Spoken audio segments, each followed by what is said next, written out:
नमस्कार दोस्तों, भारतीय संविधान के टॉपिक वाइज प्रश्नों की सीरीज में आज हम डिस्कस करने वाले भारतीय संविधान की प्रमुख अनुसूचियों से संबंधित महत्वपूर्ण प्रश्नों के बारे में। और दोस्तों, ये सारे प्रश्न आपकी आने वाली एमपीपीएससी के एग्जाम के लिए अति महत्वपूर्ण प्रश्न होने वाले। तो बिना किसी देरी के सबसे पहला क्वेश्चन आपके सामने आता है कि भारतीय संविधान में कुल कितनी अनुसूचियां है। अति इंपॉर्टेंट क्वेश्चन है, कई बार परीक्षा में पूछा गया कि भारतीय संविधान में कुल कितनी अनुसूचियां है। तो आप सभी को याद रखना है कि भारतीय संविधान में कुल कितनी 12 अनुसूचियां है दोस्तों, 12 अनुसूचियां। अब यहाँ से दो तीन तरीके से प्रश्न पूछे जाएंगे, तो वो सारे मैं आपको क्लियर करवा दूं। अगर आपसे पूछे दोस्तों मूल संविधान में कितनी अनुसूचियां थी, मूल संविधान का मतलब कब, तो सन 1950 में जब संविधान का निर्माण हुआ था तो उसे कहते हैं मूल संविधान। और मूल संविधान में कितनी अनुसूचियां थी, तो टोटल 8 अनुसूचियां थी। लेकिन अगर आपसे पूछे कि भाई वर्तमान में कितनी अनुसूचियां है, तो वर्तमान में कितनी अनुसूचियां है दोस्तों, तो वर्तमान में टोटल 12 अनुसूचियां है। कितनी अनुसूचियां है, 12 अनुसूचियां है। फिर अगर आपसे पूछे कि भारतीय संविधान में कुल कितनी नई अनुसूचियों को जोड़ा गया, तो 8 अनुसूचियां पहले से थी, अब 12 हो गई, मतलब 4 अनुसूचियों को बाद में जोड़ा गया, 4 अनुसूचियों को बाद में जोड़ा गया। तो दो तीन प्रश्न यहां से बन सकते हैं। वर्तमान में कितनी अनुसूचियां है, तो वर्तमान में 12 है, मूल संविधान में 8 थी और 4 अनुसूचियों को बाद में जोड़ा गया। ये चीज आपको याद रखना है। अगला क्वेश्चन आपके सामने कि निम्नलिखित कथनों पर विचार कीजिए। सबसे पहला कथन आपके सामने है कि भारतीय संविधान में कुल 22 भाग है। तो बिल्कुल गलत कथन है दोस्तों, क्योंकि भारतीय संविधान में टोटल 22 भाग है, ना कि 20 भाग है। कितने भाग है, तो 20 भाग नहीं है, 22 भाग है। अगला, भारतीय संविधान में कुल 390 अनुच्छेद है। तो ये भी बिल्कुल गलत है, क्योंकि दोस्तों जब संविधान का निर्माण हुआ था तो उस समय 395 अनुच्छेद थे, लेकिन वर्तमान समय में 400 से भी ज्यादा अनुच्छेद हो गए, 400 से भी ज्यादा अनुच्छेद हो गए। मतलब पहला और दूसरा कथन गलत है। अगला कथन आपके सामने आता है कि भारतीय संविधान में 9वीं, 10वीं, 11वीं और 12वीं अनुसूचियों को संविधान संशोधन अधिनियम के तहत जोड़ा गया। तो ये बिल्कुल सही कथन है। मैंने अभी आपको ये बताया कि जब संविधान बना था उस समय 8 अनुसूचियां थी, और अब कितनी है, तो अब 12 हो गई। मतलब 8 के बाद में 9वीं, 10वीं, 11वीं और 12वीं जो अनुसूचियां है, ये सब की सब बाद में जोड़ी गई। तो केवल तीसरा वाला कथन आपका सही है और बाकी पहला और दूसरा कथन आपका गलत है। ऑप्शन नंबर सी इसका राइट आंसर है। अगला, भारतीय संविधान की निम्नलिखित दी गई अनुसूचियों में से कौन सी एक राज्यों के नाम की सूची तथा उनके राज्य क्षेत्रों का ब्यौरा देता है। अब आपने अभी देखा है कि टोटल 12 अनुसूचियां है। इस 12 अनुसूची में से कौन सी अनुसूची सभी राज्यों के नाम और उनके राज्य क्षेत्र के बारे में बताती है। तो याद रखना है दोस्तों, जो पहली अनुसूची है, इस पहली अनुसूची में राज्यों के नाम, राज्य क्षेत्र और केंद्र शासित प्रदेशों के बारे में आपको देखने को मिलता है। अभी लास्ट में पूरी 12 अनुसूचियां मैं आपको रिवाइज करवा दूंगा, ताकि आपका एक भी क्वेश्चन बाहर नहीं जाए। अगला, भारतीय संविधान की चौथी अनुसूची किससे संबंधित है। अब चौथी अनुसूची का आपसे पूछा, तो याद रखना है दोस्तों, ये जो चौथी अनुसूची है ना, ये राज्यसभा में सीटों के आवंटन से संबंधित है। राज्यसभा में सीटों का आवंटन किस प्रकार से किया जाएगा, ये आपको चौथी अनुसूची में देखने को मिलता है।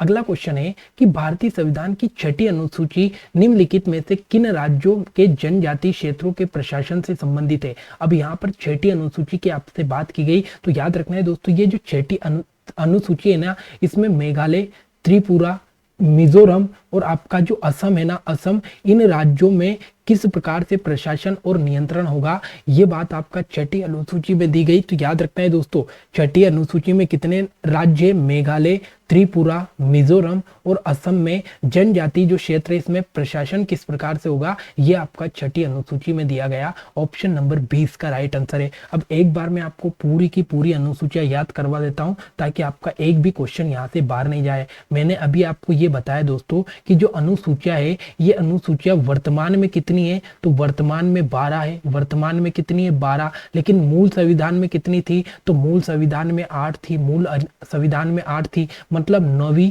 10वीं, 11वीं और 12वीं जो अनुसूचियां है, ये 4 अनुसूचियां बाद में जोड़ी गई। ये 4 अनुसूचियां कब जोड़ी गई, तो बाद में जोड़ी गई। अब इन 12 की 12 अनुसूचियों को हमको याद रखना है।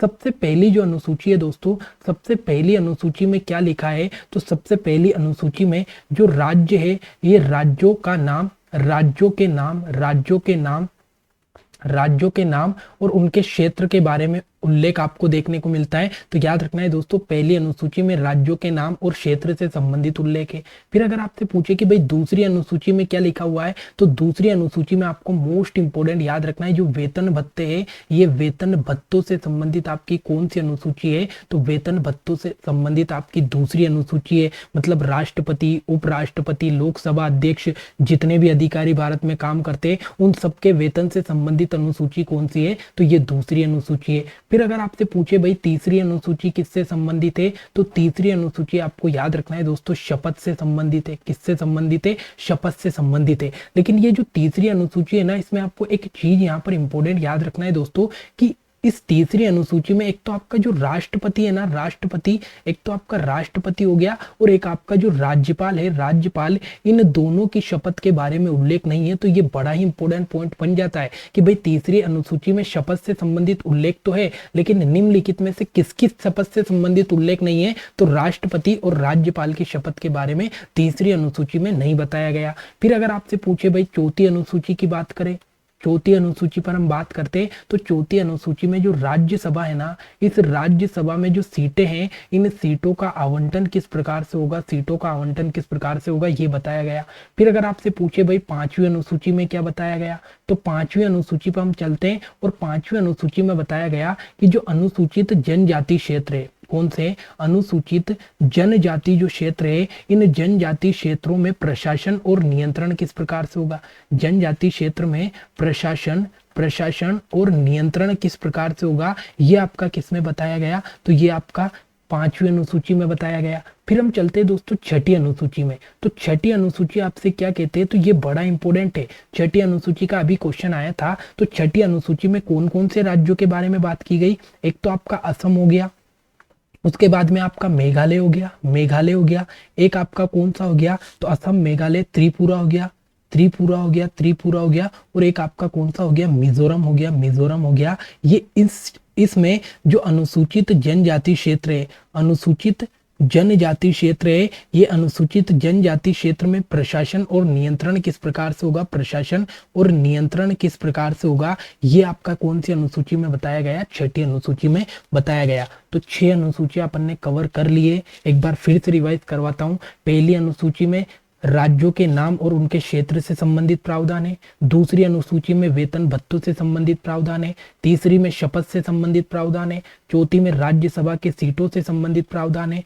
पांचवी में अनुसूचित जनजाति क्षेत्र में प्रशासन और नियंत्रण से संबंधित प्रावधान है। और छठी में असम, मेघालय, त्रिपुरा और मिजोरम में अनुसूचित जनजाति क्षेत्र में प्रशासन और नियंत्रण से संबंधित प्रावधान है। ये कौन कौन से राज्य छठी अनुसूची में है, ये इंपॉर्टेंट याद रखना है। यहाँ से क्वेश्चन बनता है, एक तो असम है, एक मेघालय है, एक त्रिपुरा है और एक आपके मिजोरम है। ये 4 राज्य आपको मोस्ट इंपोर्टेंट याद रखना है। उसके बाद में हम बात करते हैं दोस्तों 7वीं अनुसूची की। तो 7वीं अनुसूची में क्या बताया गया, इससे हम बात करते हैं। तो याद रखना है दोस्तों, जो 7वीं अनुसूची है ना, इस 7वीं अनुसूची में शक्तियों के बंटवारे से संबंधित है। शक्तियों के बंटवारे से संबंधित प्रावधान है। शक्तियों का बंटवारा किस प्रकार से, तो एक तो आपका संघ सूची हो गई, एक आपका राज्य सूची हो गई, और एक आपका समवर्ती सूची हो गई। तो ये सूचियों का बंटवारा या शक्तियों का जो बंटवारा है, इनसे संबंधित प्रावधान कौन सी अनुसूची में है, तो ये 7वीं अनुसूची में है। 7वीं अनुसूची में ये चीज आपको इंपोर्टेंट याद रखना है। 7वीं अनुसूची के बाद में अब इन सबको मैं क्लियर कर रहा हूँ। 8वीं अनुसूची पर हम चलेंगे, क्योंकि 8वीं अनुसूची बड़ी इंपॉर्टेंट है। 2-3 चीजें इसमें आपको याद रखना पड़ेगा, ठीक है, तो ये आपको याद रखना है। अब अपन सीधे चलते हैं दोस्तों 8वीं अनुसूची में, ठीक है। 8वीं अनुसूची में अब जो 8वीं अनुसूची है ना दोस्तों, इसमें राजभाषा से संबंधित उल्लेख है। लेकिन यहाँ पर एक चीज आपको ये याद रखना है दोस्तों, कि जब 1950 में आपका संविधान का निर्माण हुआ था, तो इसमें टोटल 14 ही भाषाओं का उल्लेख था। कितनी भाषा का उल्लेख था, 14 भाषा का उल्लेख था। लेकिन दोस्तों बाद में क्या हुआ, धीरे धीरे संविधान में संशोधन किया गया। अब संविधान में जब संशोधन किया गया, तो यहाँ पर क्या हुआ, एक संविधान संशोधन हुआ जिसका नाम है 21वां संविधान संशोधन। और ये कब होता है, तो 1967 में होता है। 1967 में 21वां संविधान संशोधन होता है, और इसमें एक नई भाषा जोड़ी जाती है जिसका नाम है सिंधी। कौन सी?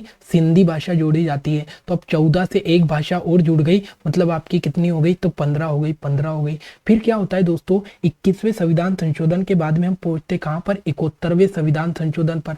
71वां संविधान संशोधन आपका कब होता है? तो 1992 में होता है, 1992 में। और 71वें संविधान संशोधन के तहत क्या होता है दोस्तों, तो 3 और नई भाषा जोड़ी जाती है। 3 और नई भाषा कैसे याद करोगे? तो नमक याद रख लेना। क्या याद रख लोगे? नमक। तो ना फोर क्या हो जाएगा आपका? तो ना फोर आपका नेपाली हो जाएगा, नेपाली हो जाएगा। ठीक है। मा फोर क्या हो जाएगा? तो मणिपुरी हो जाएगा, मणिपुरी हो जाएगा। और का फोर क्या हो जाएगा? तो कोंकणी हो जाएगा, कोंकणी हो जाएगा। तो ये 3 भाषाएं किसके तहत जोड़ी गई? तो 71वें संविधान संशोधन 1992 के तहत जोड़ी गई। तो 3 और नई भाषा जुड़ गई, मतलब कितनी हो गई आपकी? 18 हो गई, 18 हो गई। अब 71 के बाद में अपन कहाँ पहुंचे दोस्तों? 92वां संविधान संशोधन, 92वां 92वां संविधान संशोधन 2003 में होता है। और इसके तहत क्या हुआ? तो 4 और नई भाषा को जोड़ा गया, जो आप कैसे याद रखोगे? BDMS। कैसे? BDMS। तो B4 आपका क्या हो जाएगा दोस्तों? बोडो, बोडो। D4 क्या हो जाएगा? डोंगरी, डोंगरी। M4 क्या हो जाएगा? मैथिली, मैथिली। और S4 क्या हो जाएगा? तो संथाली। क्या हो जाएगा? संथाली, संथाली। तो ये 4 और भाषाएं जोड़ी गई। तो 18 के बाद में आपकी टोटल कितनी हो गई? तो 22 भाषा हो गई। तो अगर आपसे पूछे कि वर्तमान में 8वीं अनुसूची में कितनी भाषाओं का उल्लेख है, तो वर्तमान में 22 भाषाओं का उल्लेख है। मूल संविधान में कितना था? तो मूल संविधान में 14 भाषाओं का उल्लेख था। ये आपकी 8वीं अनुसूची हो गई। तो ये आपको 8वीं अनुसूची इंपोर्टेंट याद रखना है। अब इस 8वीं अनुसूची को क्लियर कर रहा हूं, अपन चलते हैं कहां पर? 9वीं अनुसूची। कौन सी? 9वीं अनुसूची पर हम चलते हैं। अब मैंने आपको ये बताया था दोस्तों कि मूल संविधान में 8 अनुसूचियां थी। ये 9वीं जो अनुसूची है ना दोस्तों, ये पहला संविधान संशोधन होता है। और पहला संविधान संशोधन सन 1951 में होता है। और इस 1951 के तहत आपका ये 9वीं अनुसूची जोड़ी गई। और 9वीं अनुसूची किससे संबंधित है दोस्तों? तो ये 9वीं अनुसूची आपको याद रखना है दोस्तों, भूमि सुधार से संबंधित है। किससे संबंधित है? तो भूमि सुधार से संबंधित आपकी 9वीं अनुसूची है, 9वीं अनुसूची है। फिर बात करते हैं दोस्तों 10वीं अनुसूची की। तो 10वीं अनुसूची की हम बात करें तो 10वीं अनुसूची किस संविधान संशोधन के तहत जोड़ी गई?